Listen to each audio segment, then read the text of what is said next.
next year हो सके तो भूल जाई हो हमके डियर हो मार के मुआ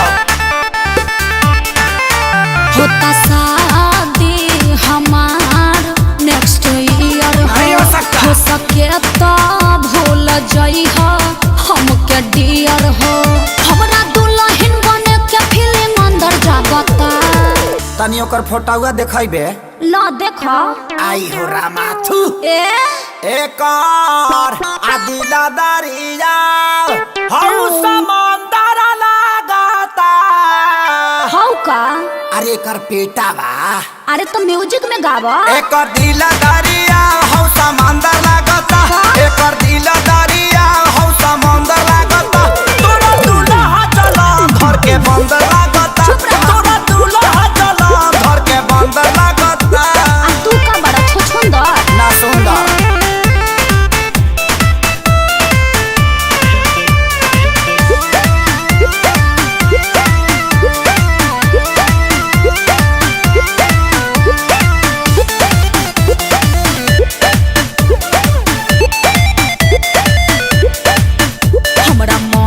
के बारे में बोल के काहे दर्द बढ़ावता रे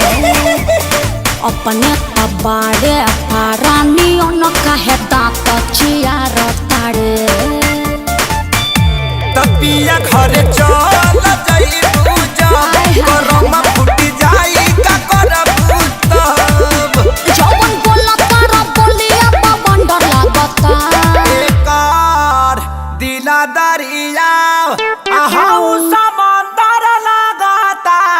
ना मनबा अब ते कहबे म्यूजिक में गावे के हां नतिया गाओ श्याम म्यूजिक देता 1 2 3 एकर दिला दरिया हौ समंदर लागता एकर दिला दरिया हौ समंदर लागता तोरा दूल्हा चला घर के बंदर लागता तोरा दूल्हा चला घर के बंदर लागता